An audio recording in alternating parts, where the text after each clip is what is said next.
On the evening of that same day, the customary visitors assembled at the Zasyekins. I was among the number.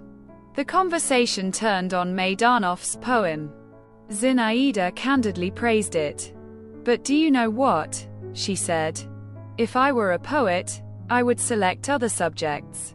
Perhaps this is all nonsense, but strange thoughts sometimes come into my head.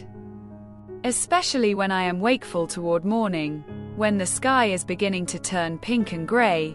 I would, for example." "You will not laugh at me?"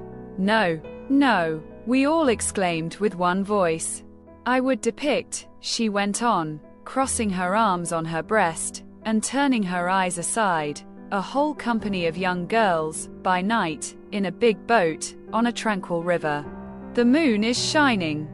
And they are all in white and wear garlands of white flowers, and they are singing, you know, something in the nature of a hymn." I understand.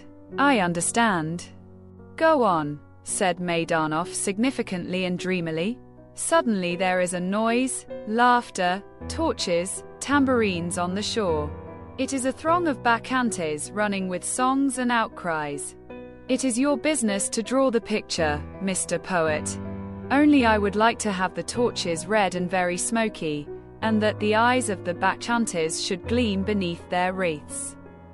And that the wreaths should be dark.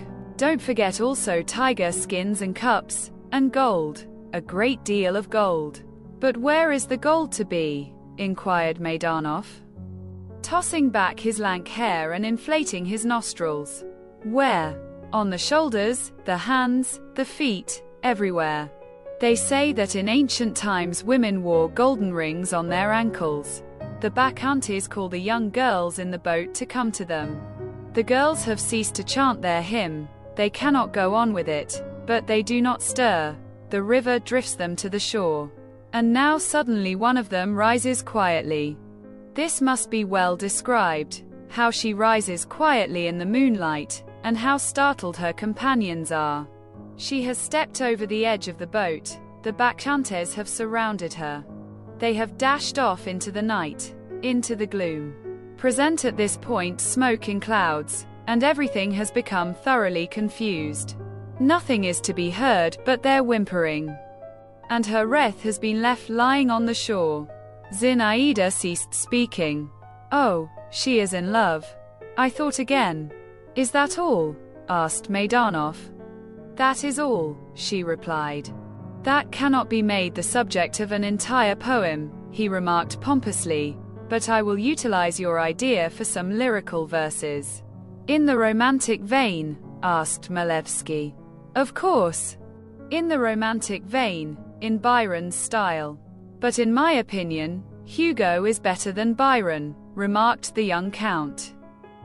Carelessly, "he is more interesting." "Hugo is a writer of the first class," rejoined Maydanoff, "and my friend Turgénieff, in his Spanish romance, El Trovador."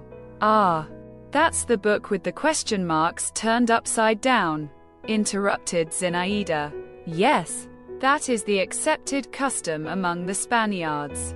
"I was about to say that, Turgénieff. Come now. You will begin to wrangle again about classicism and romanticism." Zinaida interrupted him again. "Let us rather play.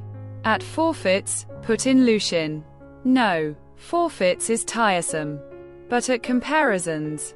This game had been invented by Zinaida herself. Some object was named, and each person tried to compare it with something or other. And the one who matched the thing with the best comparison received a prize. She went to the window. The sun had just set. Long, crimson clouds hung high aloft in the sky. "What are those clouds like?" inquired Zinaida, and, without waiting for our answers, she said, "I think that they resemble those crimson sails which were on Cleopatra's golden ship when she went to meet Antony. You were telling me about that not long ago. Do you remember, Maydanoff? All of us, like Polonius in Hamlet, decided that the clouds reminded us precisely of those sails, and that none of us could find a better comparison."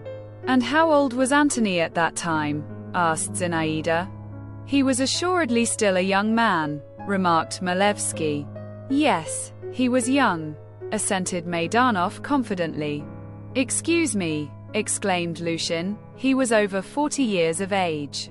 Over 40 years of age, repeated Zinaida, darting a swift glance at him. I soon went home. She is in love, my lips whispered involuntarily. But with whom?